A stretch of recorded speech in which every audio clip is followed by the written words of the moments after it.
Watching seasons change, our roads were lined with adventure, mountains in the way couldn't keep us from the sea. Here we stand open arms, this is home where we are, ever strong in the world that we made. For the kind introduction. I don't know whether I'm the best person to talk about effective communication, but let's just try to share my slide now. Ooh. Can you see my slide? Yes, Prof. Oh, you can. Okay. The system said cannot. Okay, right. Let me. We did a trial run just now, so I hope this works. Can still see? Boleh, Prof. Okay, right. So we just get on with this. So thank you for inviting me to give this PPD talk on effective communication. It's so important, I think. I think when I was Dean, I suggested this to Prof. Harlina at that time, and she agreed that postgraduate students should also be given training in PPD, and one of the modules will be on communication skills. What I'm going to do in this talk is to ask 5 or rather 6 questions. Firstly, what is communication really? Why is communication important for doctors? What are the general principles of effective communication? How do I conduct a patient interview? How do I break bad news? And how can I clerk a patient effectively? It sounds very long, but a lot of these are just 1 slide or 2 slides only per question. Maybe towards the last 3 bullets, I spend more time because that's where the training is actually for today. Okay, so what is communication? It is really an interaction, how we interact with people and how we relate to them. It will involve not just speaking, but also listening and understanding with passion and respect. That's very important for us. This is not just for doctors, but everyone does that sometimes unconsciously. Yeah, it may be verbal or non-verbal. So your body language, the tone of voice, as I'm speaking now as well, yeah, to get your interest, and whether it's written, it's still communication. And complete silence, believe it or not, it's a form of communication, right? So we'll go through this in detail later in the talk. And such encounters may cover exchanges of not just knowledge, but also desires, needs, perceptions, yeah, emotions, views and ideas, and so on and so forth. These are just some examples how things are transmitted from one person to another. So why is communication important for doctors? I think you all know this, but just let's go through this systematically so that we understand, and hopefully it will be embedded in our mind till we die. So firstly, I think you know this, that poor communication or miscommunication is a major source of medical, legal, and ethical problems. I'll just give you an anecdote. I was pengarah of the hospital in UKM, yeah, Hospital Chancellor Tunku Muhriz, and the husband of one patient came to see me and complained about a doctor. Okay, so this doctor did surgery on the wrong foot, you know, and that was not the main problem. It is wrong foot. The problem was, first problem was that nobody, the first person who examined did not mark the foot. The patient also was already under GA, and the nurses, the doctors did not look at the x-ray properly and did not check. So the wrong foot was operated on. The problem was communication. The doctor did, what the doctor told the husband was really, really not good. Yeah, the doctor said, it's lucky that your wife got operated on the other foot. Now she doesn't need to operate the other foot in the future. So that really gave me a headache. And that was the start of a miscommunication and of course, legal proceedings as well.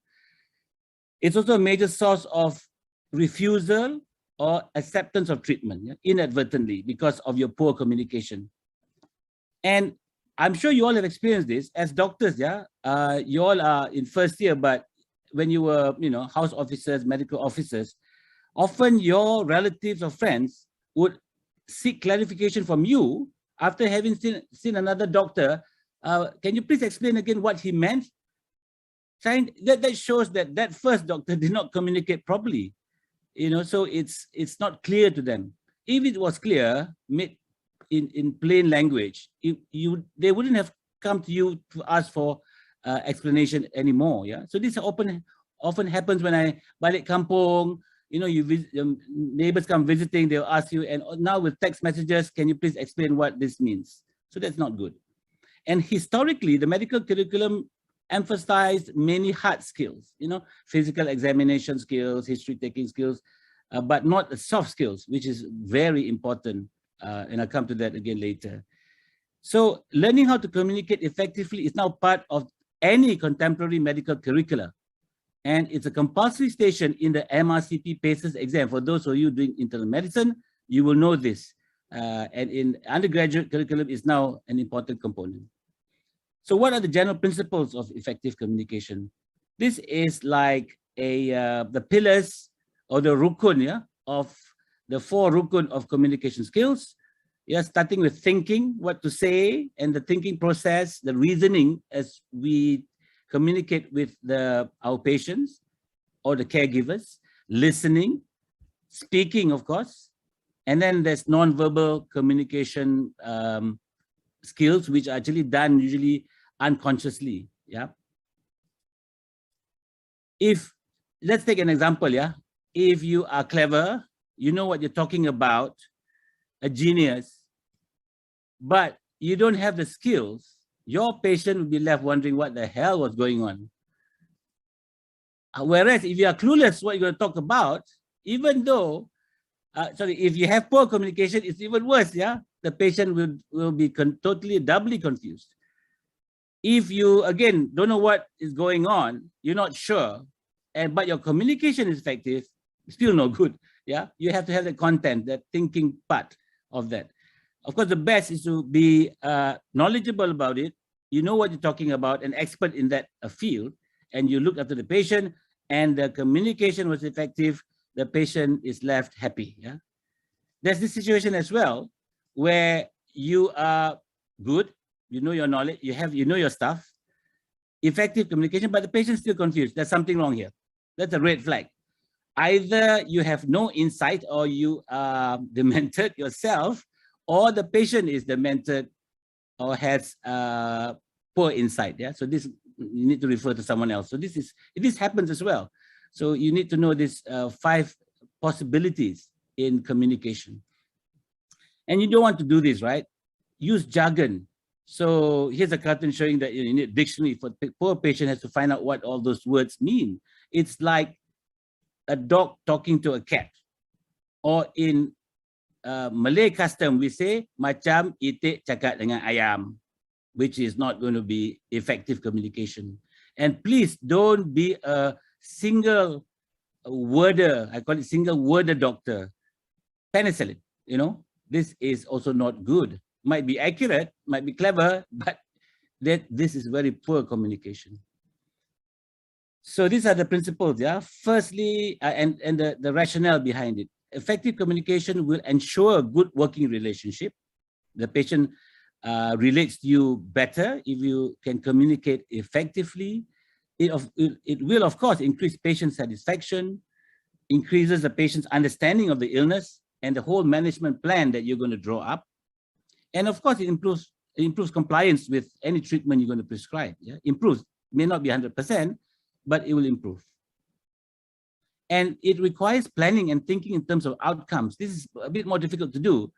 Most of us would just go and see the patient without planning what to say. Usually it's standard, but you still need to plan. And it follows what we call a helical model. So what I say influences what the patient will say in a spiral fashion, and coming back around the spiral of communication at a different level each time is what happens during a communication, And you have to show empathy and then how to handle emotional outbreaks, and I'll give you some tips to this. This is a common question in the exams, yeah? And we listen how you communicate with the patient.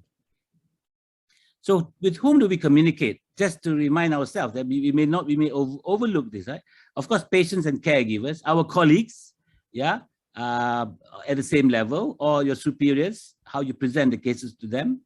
Administrators, yeah, you're going to talk as maybe as a team leader for that multidisciplinary team. You are the leader. You need to know how to communicate with them.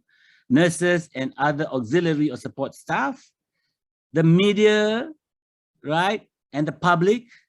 It's important to speak in plain language, easy to understand, and of course, attendees of scientific meetings and conferences.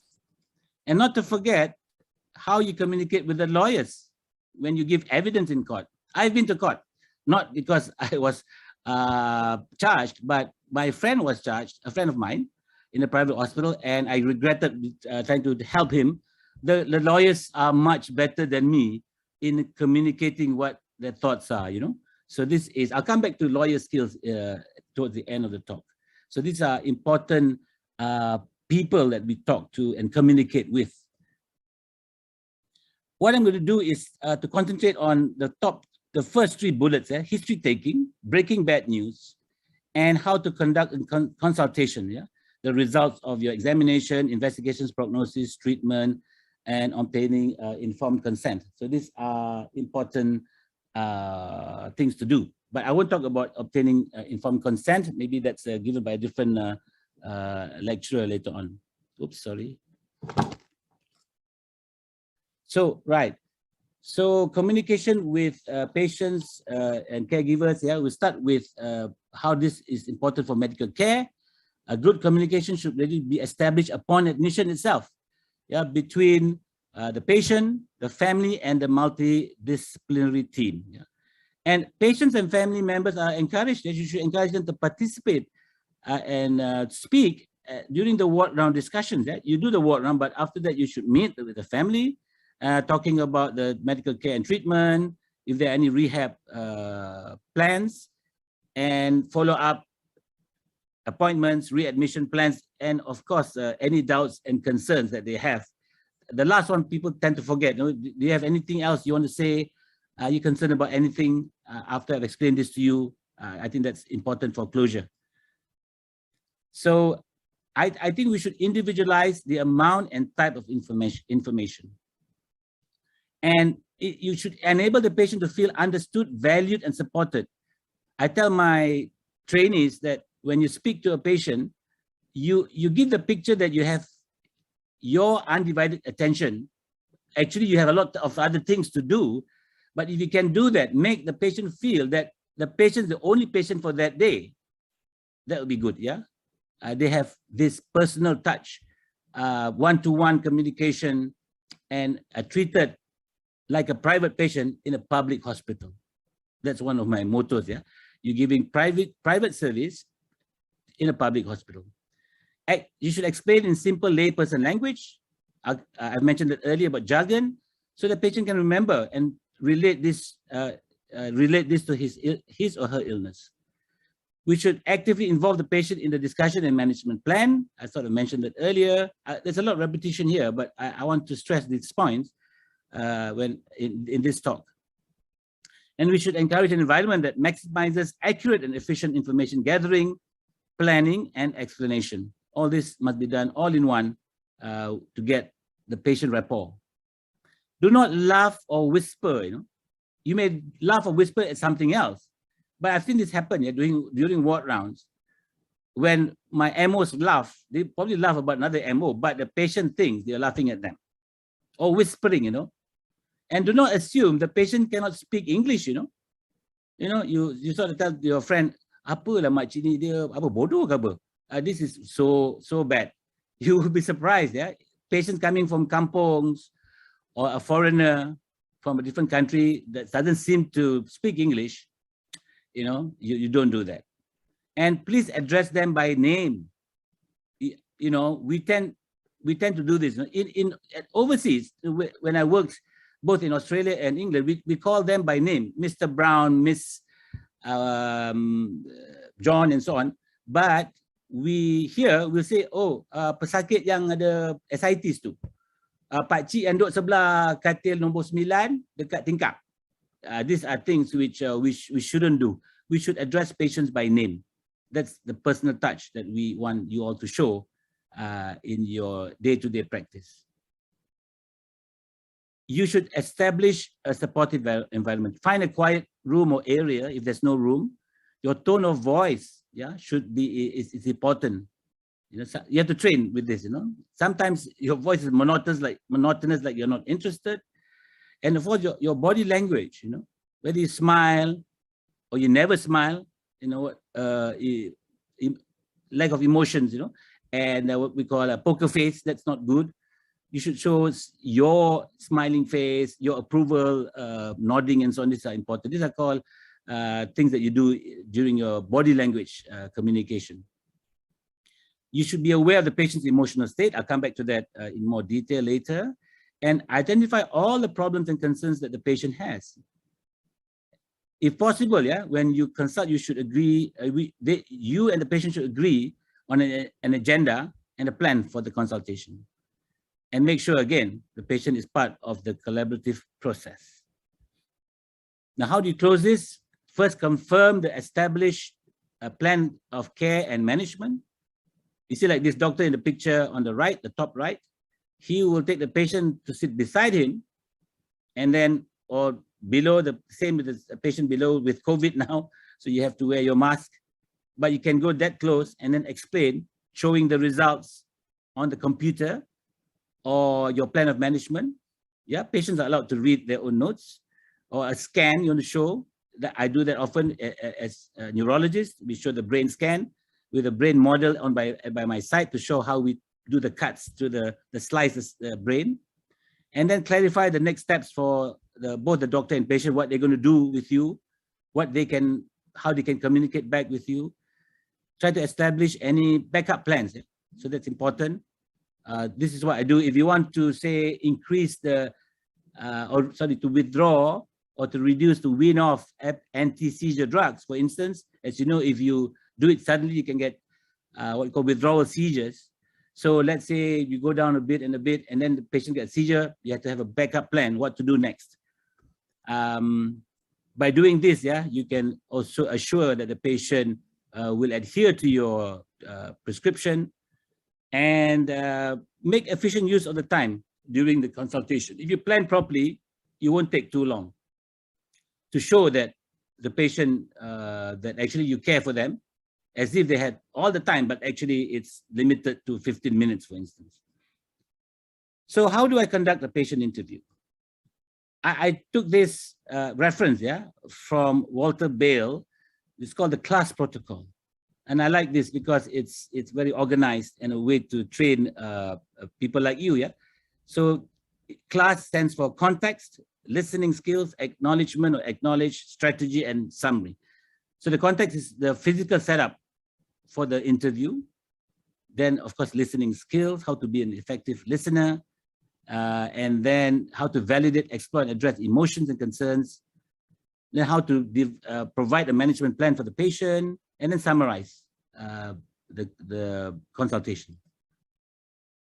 So, as I mentioned earlier, choose a private and quiet room or area. You don't want to be interrupted by too much noise, too much movement.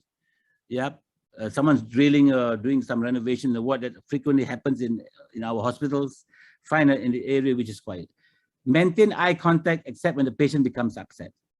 I noticed some doctors, I mean, if you remember when you got into medical school, when you had to do a medical checkup, many GPs do not have eye contact. They just, talk to you, less looking at the notes, couldn't care less what you look like.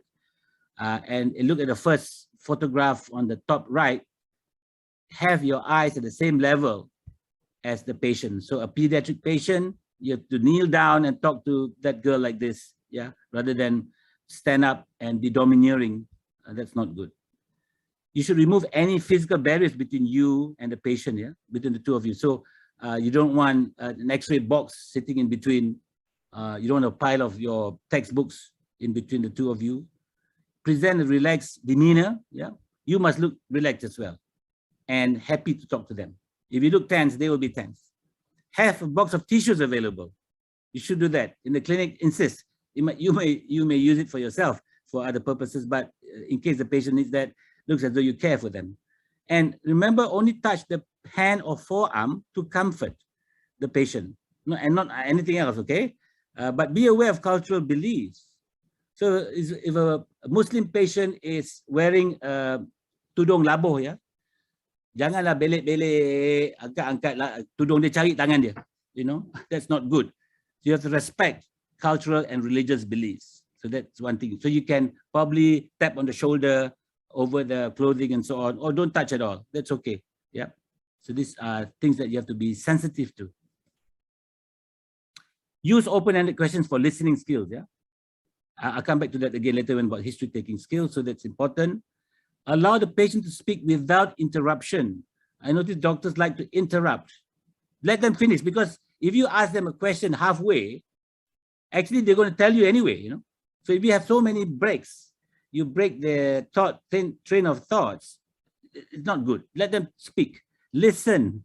Yeah. Not to the patient, to let the patient know you are following them. And then repeat a key word from the previous sentence so that they can continue. Like, so if I understand you correctly, you are saying blah, blah, blah. Preempt the patient. Yeah. Sorry, that's a spelling error. If you know you will be interrupted by time constraints. For instance, before we start, I got to tell you that at 10 a.m. I've got to go to the operating theater. I have a case to do. Or I'm on call today. I may be paged. I may be called. And I have to say sorry if I have to do this. Yeah. So you have to, if you preempt, they won't be upset with you. If you don't warn them about this, they're going to be upset. Yeah. Halfway through an emotional outbreak, you run away. So that gives a wrong impression that you are running away from their feelings. Acknowledge emotions. Yeah. So you have to identify the emotion, anger, worry, anxiety, right? And identify the cause of the emotion. So respond by showing you care. Like, for example, you say most people would be upset about this, and that's it. Don't say anything else. You do not have to have the same feelings as the patient. Yeah. Patient menangis, you pun mula menangis dah. That's not good. That's not a good doctor. You cannot. You don't have to share the same emotions as the patient, and of course, you do not have to agree with their emotions and their feelings. You don't have to, but you don't have to say it. I don't agree with you. So that's not good. But you don't have to have the same feelings. And this comes to the S, yeah, the strategy. So appraise in your mind or clarify with the patient his or her expectations of treatment and outcome. Yep, you've gone through this, but you have to clarify this. And decide what's the best medical plan for them. Individualize this. Recommend a strategy on how to proceed, a strategy. Evaluate the patient's response, yeah, and then collaborate and agree on the plan and contingencies, the backup plans. And in summarizing, you know, what I do, those of you who were my students before will know, yeah, I would like a whiteboard marker in my clinic. At the moment, I don't have one in UITM. I'm so upset because the building doesn't belong to UITM yet. It's on loan. So we cannot nail anything to the whiteboard. And I couldn't get a whiteboard on wheels, which would be good. Because by doing this, you can draw, you can write, summarize the discussion that you just had in a clear and concise manner. They will understand better. At the top right photograph, I was doing the spirogram for Parkinson's disease for tremor assessment. So I'm just telling them why I do that. You know, short of doing a video. So this is how we record it in the notes, right? And then if you don't have a whiteboard, what I do now is to have a clipboard with a lot of recycled A4 paper, you know, the back of a form and so on, which was spoiled, and then go through with them, draw with them so that they will understand, right? So this is the second bullet, checking the patient's understanding. And ask the patient again if they have any other questions or concerns. And if you have run out of time, yeah, because you have to go to OT and so on, you can tell them that they can communicate with you via email, if urgent, or otherwise at the next appointment. And make a clear contract for a follow-up visit, meaning, you know, appointments given, tell them why it's important to come for the next appointment. Let's go to breaking bad news, which is often a common question in exams, especially for those doing MRCP as well. It's so common. But this is also common in our MMed exams. If you get a long case that, you're supposed to break bad news, you have to say how in the Viva as well. So bad news, yeah, it's not just like you're going to die, or sorry, you have cancer. It's any news that drastically and negatively alters the patient's view of his or her future. So that covers a lot of things. It will result definitely in cognitive, behavioral, emotional behavior of the patient. Yeah, and in a way, you have to balance between protecting patients from disheartening news versus patient autonomy. Patients have the right to know, yeah, but how you do that, you need the skills to do that. Clinicians are responsible for breaking bad news, but we are not formally trained. Yeah, so this is one of the training sessions. There'll be more, I'm sure, as you go to your own master's program. So this is the SPIKES protocol. Yeah, S is for setting up the conversation. P is perception. I is invitation. I'll explain it to you in a minute. K is knowledge. E, emotions, and then strategy and summary like the previous one. So again, identify a quiet, undisturbed area. This is even more important than the previous one, right? And then you prepare what you're going to say, right? How you say it. So this is important. It won't take so long. It takes just a few minutes. And you have to anticipate the family and patient reaction. It will happen, right? And have the key people whom the patient wants, yeah, in the room. Might be the husband, wife, might be the children, yeah. Sit the patient closest to you. Again, no barriers in between. And then the husband or wife next to that, yeah, but the patient closest to you. Sit down, try to be calm, make eye contact, yeah. You have to be calm yourself. P is perception. So ask the patient what they already know, the caregivers as well. So tell me what you understand about your condition so far. And assess the patient's and family members' level of understanding. So take note of any discrepancies, yeah, in the patient's understanding and what actually is happening. So you may have to rephrase, sorry, spelling error again, or paraphrase to improve understanding. And you got to watch for signs of denial, yeah, where you have to take a step back and review. So the invitations like this, yeah, be asked before telling. Yeah? So ask the patient if they want to know the details of the medical condition or treatment. Example, yeah, I'd like to go over the results. Would that be okay? Look at the reaction, yeah. Accept the patient's right to know, right? Offer to answer any questions the family, the patient, the family member may have, okay? So this is invitation. And please, yeah, do not delegate to a colleague or subordinate. You are the boss and you say to the registrar, kau buatlah. Aku ada banyak kerja lah. Kau cakap lah dengan patient tu dia ada cancer stage 4. So that's not good, yeah. Or do not go to your colleague. This may happen sometimes because you're busy and those people are doing both private and public practice. It's difficult. They will pay more attention to one sector and then forget about the public patient, which is not good, yeah. You never delegate breaking bad news. I've mentioned avoid medical jargon, yeah. Speak as you would speak to your mother-in-law, I'll say this, no? Provided your mother-in-law is not some famous consultant. So mention a thyroid enlargement example instead of non-toxic multinodular goiter. Why you have to say that? Okay. And fill in any gaps that were evident in the perception stage. So you just take notes, what the patient understood, and then just fill in the gaps in their perception. Present the information in small chunks, yeah? So that after each chunk, verify the patient's understanding. Example, are you with me so far? Yeah. So say things like that, so that you do it in chunks, not just a continuous speech you give. The patient will not follow you. So this is the E, the emotions, yeah. How to cope with that, how to handle this. So deal with emotions as they occur, yeah. Not like anticipate before they occur. Remember, your patients are very emotional, will not comprehend what you say. They just got a thought block, they cannot think anymore. So you've got to do it in slowly, just as they come. And in this part of the communication skill, you have to use both open-ended and direct questions. So like, can you tell me more about how you feel? Did that make you angry? Yeah. And use affirming statements. So exhibit empathy. I can see you weren't expecting this. I've mentioned that you have to have a box of tissues available and about touching the patient.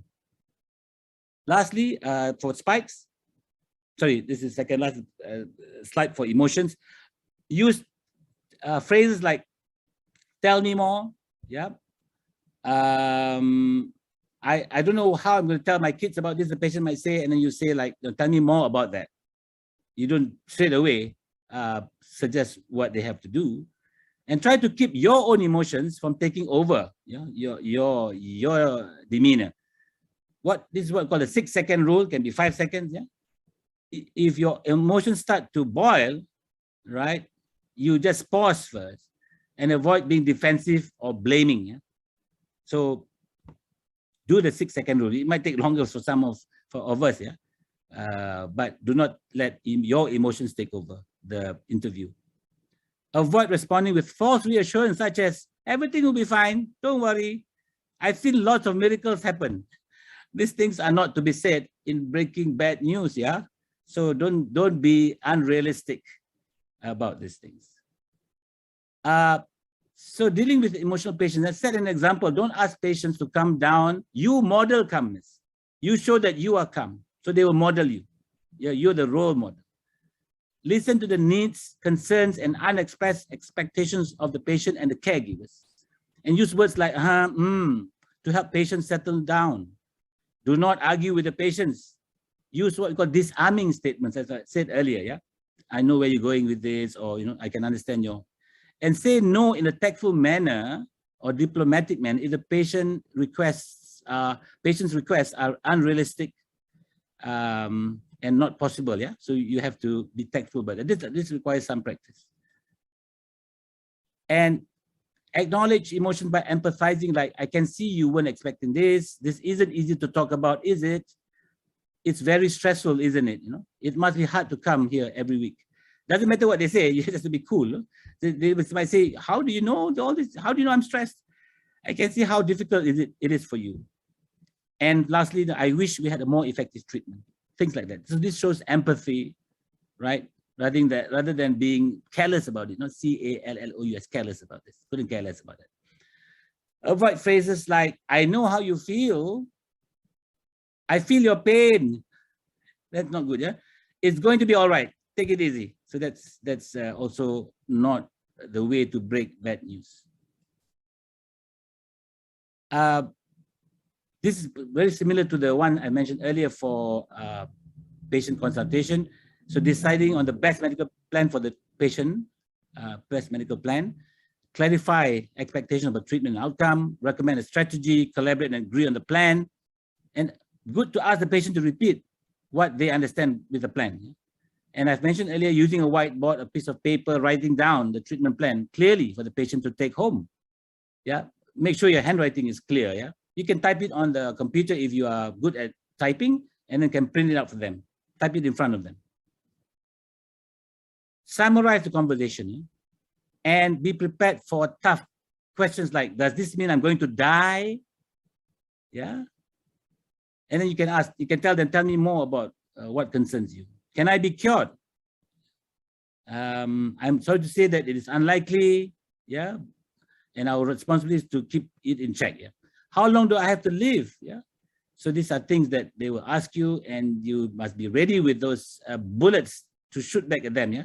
I call them bullets, because if you don't have these things ready, it's difficult to come up with a sentence which is empathizing.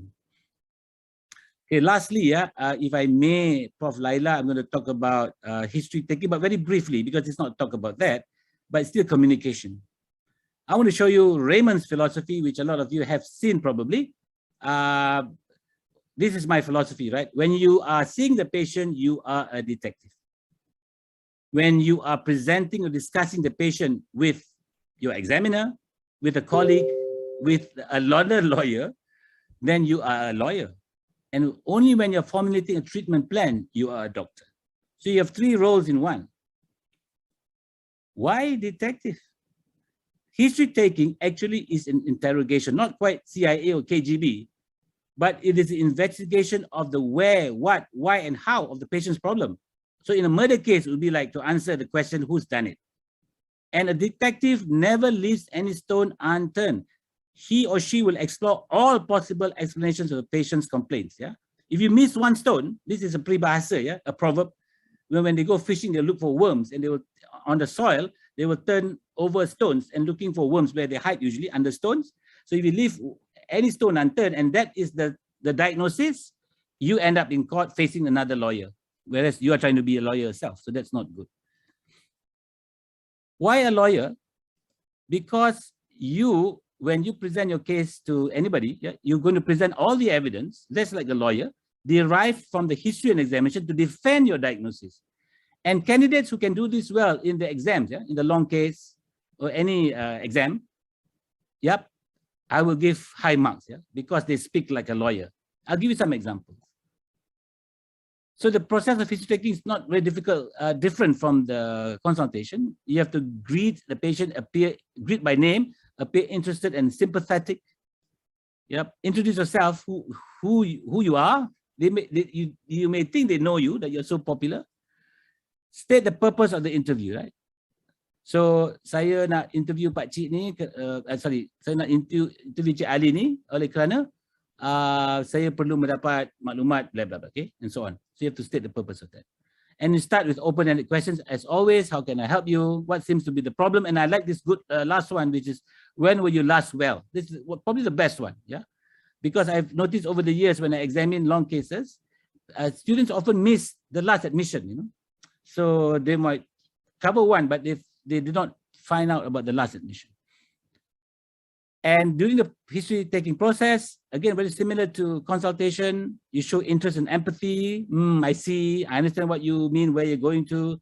That's clear, please keep talking, things like that. But listen first. And please do not repeat the same question if a satisfactory answer has been provided. Patients do not like that. You know, patients may think that you think they are dumb, or you think that they think that you think that they are deaf, you know, like you didn't hear the question. So it's more like you are deaf, you know, if you're repeating the same question. And avoid leading or biased questions. This is very common in the exams, you know. I've seen this happen because nowadays we, you know, even the MRCP exams, we look at how people take history, and candidates will tend to lead them to a diagnosis. And patients, being patient, they will agree.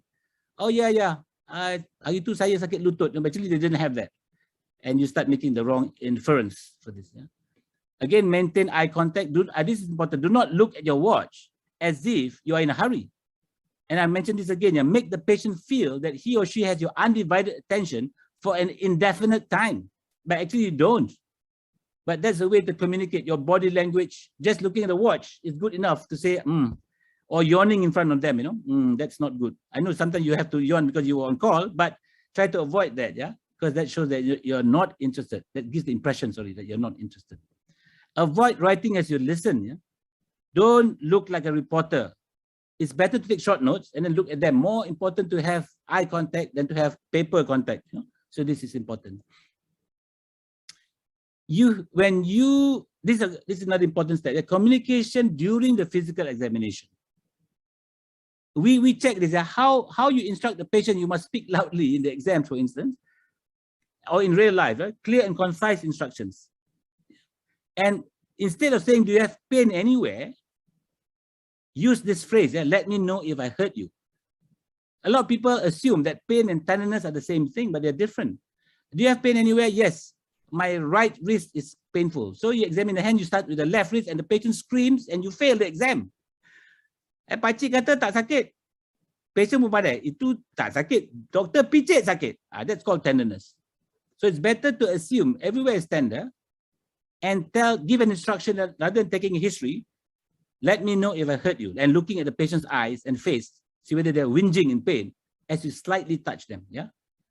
It is best to continue history taking of standard questions like, you know, if you have any allergies, do you smoke, and so on. how many brothers and sisters you have, while examining the peripheries and abdomen. Cardiovascular, the heart and lung examination, of course, the patient has to take breath and so on, stop breathing and so on. You cannot ask questions, but looking for clubbing, looking for lymph nodes, examining the abdomen is a good one to ask questions, because that will make the patient more relaxed. You notice that you ask the patient to relax, they're still not relaxed with the abdomen. But if you distract them with questions, not too difficult questions, easy questions, like, as I mentioned earlier, tell me about your allergies, but you must try from now until the day of your exams, remember information that you obtained during the examination, because you cannot write down while you're examining. So you have to retain this in your memory banks. And demonstrate compassion and a caring attitude all the time, what I call smile confidently. Don't smile stupidly, like a grin. You have to smile, but show that you're confident with your technique and so on. So this is very important, rather than look strict. I remember when I was a kid, jumpa doctor takut, because doctors never smile at me. So, but give a smile and examine in a confident way. Some examples, what doctors often do when taking histories like this. I'm going to end in the last 2 slides, or 3 slides. A patient gives you a problem. Example, I always like chest pain, and sudden severe central chest pain. What we often do is to think only of symptoms pertaining to either the CVS or a myocardial infarct. So you ask about, do you have breathlessness? Do you have palpitations, sweating? These are correct, but you are limited. You have a narrow angle lens. You are narrow-minded, so that's not good. So because of this, you cannot expand on the history anymore. Physical examination will not be focused and unguided.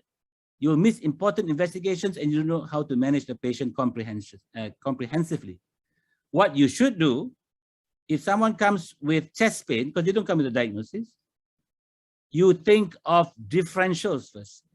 Whether you're a surgeon, physician, pediatrician, obstetrician, I know you all are from various fields, pathologists, radiologists, you have to think of differentials first, because by doing that, you can expand on the history. If I did not think about pulmonary embolism, I wouldn't have asked the patient, did you travel long distance from London to KL, for instance, for 13 hours, sitting in your chair? Then you think of DVT with a pulmonary embolus to the lung. If you didn't think of aortic dissection, you wouldn't have thought about asking for radiation to the back, or you wouldn't ask the patient, if you sat up and lean forward, does the pain get better? That's pericarditis. You wouldn't think about that. And you wouldn't know how to examine. If you didn't think about pericarditis, you wouldn't examine all the pulses in the lower limbs. If you didn't think of pericarditis, you wouldn't examine or listen carefully for a pericardial rub. And this is often missed, pericardial rubs. You wouldn't know how to investigate everything, You miss, again, you do not leave any stone unturned. So you have to investigate, especially if myocardial infarct is not there, what else it is. It is. And of course, you will know how to manage the patient safely and comprehensively. I'm going to end with this cartoon, if you have an average doctor and you take a history, you examine the patient, you communicate with them, right? They give you raw material, all, like this, and then what you do is you just regurgitate raw material, you write in the notes a diagnosis, what I call a label. But you're a super doctor, right? They give you raw material, you analyze, you think, you communicate effectively. What you will get is KFC, a consumable product. And that's what I want all of you masters students of UKM to be like this, a super doc. Okay, thank you very much for your attention. And I don't know if there's time for questions, Prof. Laila. I will stop sharing, I suppose. Yeah, thank you very much, Professor Dr. Raymond. That's very interesting and enlightening talk as usual. Right, so we'll see whether we